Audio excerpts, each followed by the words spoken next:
Alhamdulillahi Rabbil Alamin. Assalatu wassalamu alaika ya Nabi Allah. Assalatu wassalamu alaika ya Rasulullah. Assalatu wassalamu alaika ya Habiballah. Assalatu wassalamu alaika ya Khalilallah. Khudh biyadina qallat hilatuna adrikna ya Rasulullah. Kajian kita yang kelima yang berhubungan dengan takhalli, pensucian hati dari sifat-sifat yang dicela, dari sifat yang menjadi hijab hati kepada Allah dan Rasulnya, yang membawa kita celaka dunia sampai ke akhirat, ialah sifat ghadab. Ghadab artinya terlalu pemarah. Ini adalah sifat yang dicela karena dia membawa kepada dendam dan bisa membawa membunuh. Coba pikirkan, pada ketika orang marah, tidakkah merah matanya, besar urat lehernya, merah wajahnya, keras suaranya? Dari karenanya Rasulullah menyarankan pada ketika kita marah, kalau waktu berdiri supaya duduk, kalau duduk supaya berbaring, dan kalau belum juga hilang marahnya supaya berwudu. Pada suatu hari datang seorang dari jauh, dia berkata, "Ya Rasulullah, tolong beri saya nasihat." Rasulullah Shallallahu Alaihi Wasallam bersabda, "La taghdab," artinya jangan kau pemarah. Sampai laki-laki itu 3 kali meminta, selalu dijawab dengan sabda Rasulullah Shallallahu Alaihi Wasallam, "La taghdab," artinya jangan engkau pemarah. Ketahuilah, kata-kata marah atau bahasa Banjar penyarikan ini terhimpun 4 perkara. Ada marah, ada yang marah, ada yang dimarahi, ada gara-gara marah. Inilah 4 rangkaian ini yang harus kita pahami. Marah, yang dimarahi, gara-gara kita marah. Penyarikan, yang sarik, yang disariki, gara-gara menjadikan kita sarik kepada orang lain. Ini yang harus kita pahami di dalam hidup ini. Marah itu adalah kelakuan kita ketika melampiaskan dendam yang ada dalam hati kita. Itu marah. Yang marah kitanya, yang dimarahi orang yang kita sariki. Kemudian gara-gara marah, sabab musabab yang menjadikan kita itu marah kepada orang lain.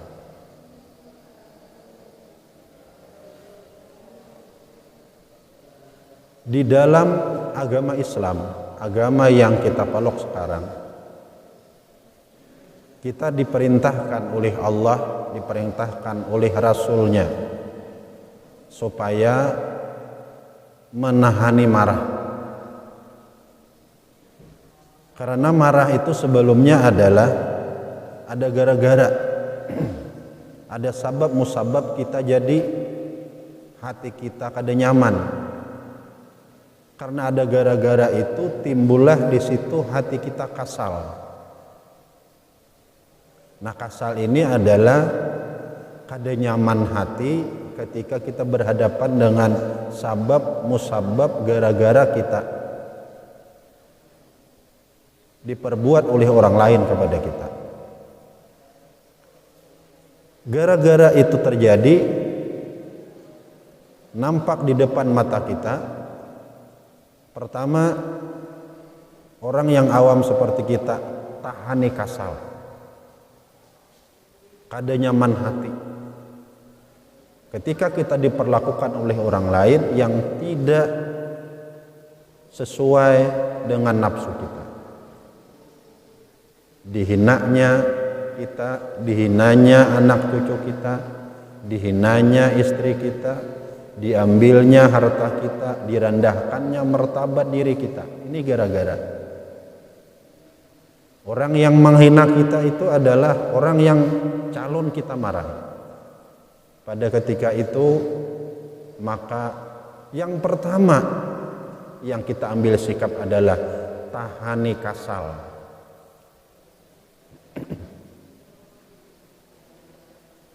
Tahani kada nyaman hati. Karena apabila kita kada menahani, ini akan naik kepada dandam. Dandam itu sesudah kita kasal akan naik kepada hati, akan berkata, awas, awas, awas. Apabila ada kesempatan kita lampiaskan akan dandam yang ada dalam hati itu, maka ketika pelampiasan itulah namanya marah. Nah, pada ketika itulah kita dikatakan menjadi orang yang pemarah.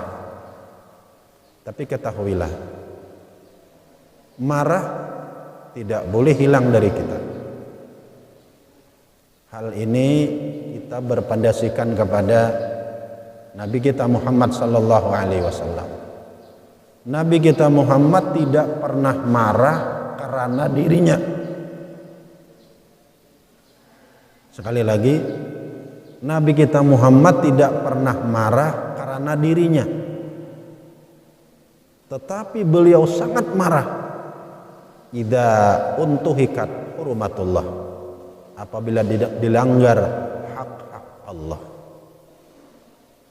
Kita harus marah pada ketika hak Allah dilanggar.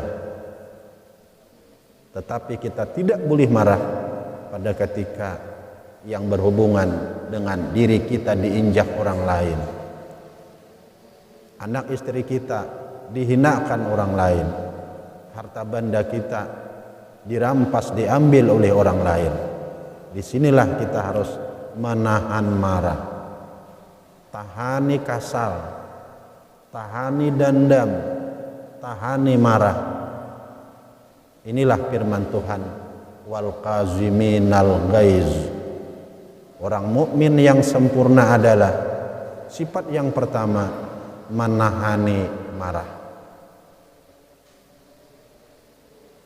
Sudah kita tahani marah, yang kedua naikkan kepada sifat yang dipuji, wal afina 'anin nas, mereka-mereka yang memaafkan kesalahan orang lain. Kita tahan kemarahan kita bukan karena tidak berani kita melawan kepadanya. Kesempatan ada, tapi kita maafkan kesalahan orang lain. Yang ketiga, wallahu yuhibbul muhsinin. Allah mencintai, Allah meridai, Allah menyenangi, Allah akan berikan iman sempurna kepada orang-orang yang berbuat kebaikan kepada orang yang bersalah kepadanya. Inilah Nabi Muhammad sallallahu alaihi wasallam. Kadang-kadang orang berkata, itu Nabi. Ketahuilah, malahan orang yang paling banyak dapat ujian itu Nabi. Asyaddukum bala'an al-anbiya summal awliya fal amsal. Orang yang paling banyak diuji itu para nabi,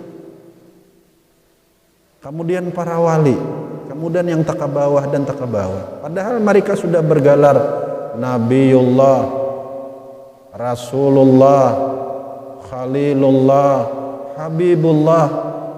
Aturannya secara logika, makin dekat orang kepada Allah makin terhindar dari ujian. Tapi tidak, malahan makin dekat orang kepada Allah makin diuji oleh Allah Subhanahu wa ta'ala. Kadang-kadang orang berkata lagi, itu nabi. Sekarang pertanyaannya, siapa yang kita ikuti sebagai umat? Kalau kada idola kita Nabi Muhammad sallallahu alaihi wasallam.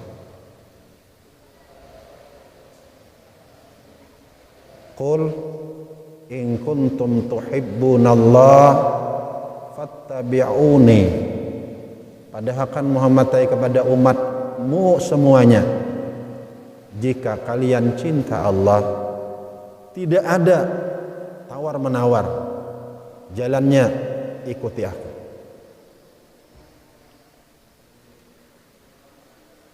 Idola kita adalah Rasulullah. Bagaimana Nabi Muhammad pada ketika disakiti? Lihat perjalanan ketika beliau minta bantuan dakwahnya ke Taif. Ulun pernah singgah di sebuah perkebunan adas orang Irak di Taif. Ketika Nabi Muhammad minta bantuan dakwahnya ke Taif, kan ada keluarganya di sana. Tapi orang Taif bukan membantu perjuangannya, menyuruh kanak-kanak dan hamba-hamba mereka supaya melempari Nabi dengan batu. Kemudian Nabi kembali dari Taif menuju Makkah, singgahlah di perkebunan adas orang Ninawi, orang Irak. Ketika itu datanglah Jibril menawarkan, ya Muhammad, andai kata gunung Taif ini kulimparkan kepada penduduk Taif, kau bagaimana? Apa jawaban Nabi? Kalla, jangan. Allahumma hdi qaumi fa innahum la ya'lamun. Ya Allah, berikan petunjuk kaum ulun karena mereka tidak tahu yang sebenarnya. Inilah Nabi Muhammad. Hatinya kada kasal atas perlakuan orang Taif. Beliau maafkan kesalahan orang Taif. Yang ketiga, didoakan orang Taif. Beliau tahani marah, beliau maafkan kesalahan orang Taif, dan beliau berbuat baik kepada orang Taif dengan mendoakan mereka. Allahumma hdi qaumi fa innahum la ya'lamun. Tidak marah, dimaafkan, dan berbuat baik kepada orang yang bersama. Inilah Nabi Muhammad sallallahu alaihi wasallam. Guru ulun arwah Syekh Karim almarhum, kenapa kata beliau Nabi berbuat demikian? Jawabannya satu kata dalam Al-Quran. Bismillahirrahmanirrahim. Masya Allahu kana wa ma lam yasha lam yakun. Yang terjadi itu sudah rencana Allah. Yang tidak terjadi itu tidak dikehendaki oleh Allah Subhanahu wa ta'ala. Jadi menahan sifat kemarahan ini dasarnya pertama adalah tauhid. Kita berkeyakinan bahwa qada dan qadar, baik dan buruk, itu datangnya dari Allah Subhanahu wa ta'ala. Kalau kita kasal, siapa yang kita kasali? Allah. Kalau kita dendam, siapa yang kita dendami? Allah. Kalau kita marah, siapa yang kita marahi? Allah. Kalau kita jengkel, siapa yang kita jengkeli? Allah. Sedangkan Allah minta kepada kita, tahani marah, maafkan hamba-hambaku, dan berbuat baiklah kepada orang yang bersalah kepada kita. Silahkan kita lihat sandiwaranya Allah yang terjadi di dunia ini.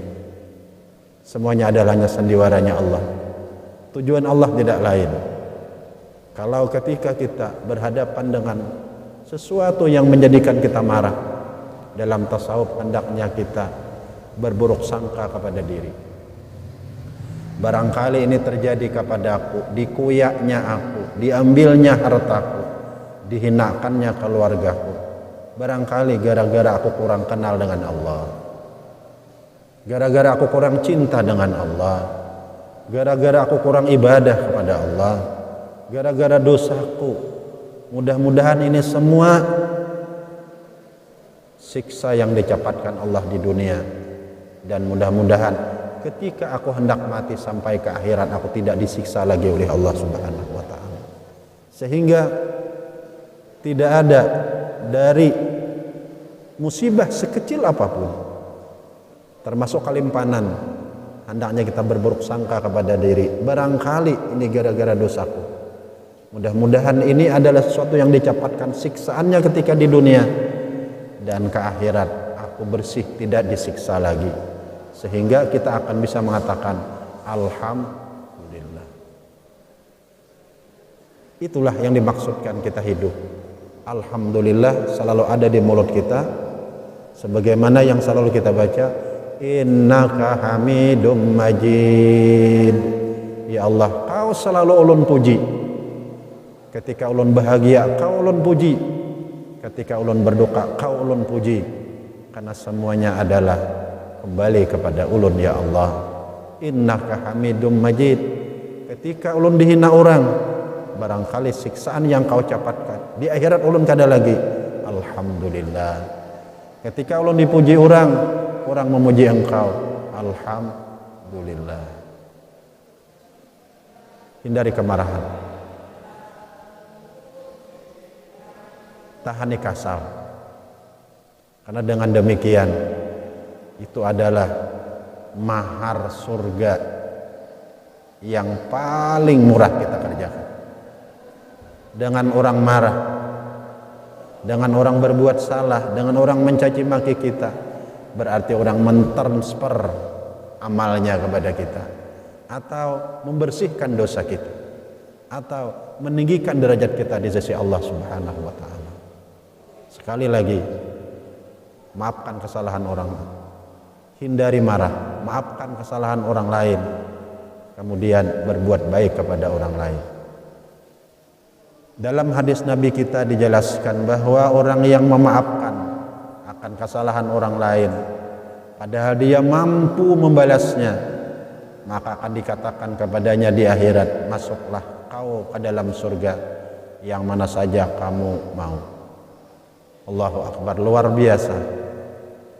Ketika kita tahan kemarahan, ketika kita maafkan orang lain, ketika kita doakan orang yang bersalah, ketika kita berbuat baik kepada orang yang bersalah, ini adalah mahar surga yang sangat-sangat mudah kita dapatkan.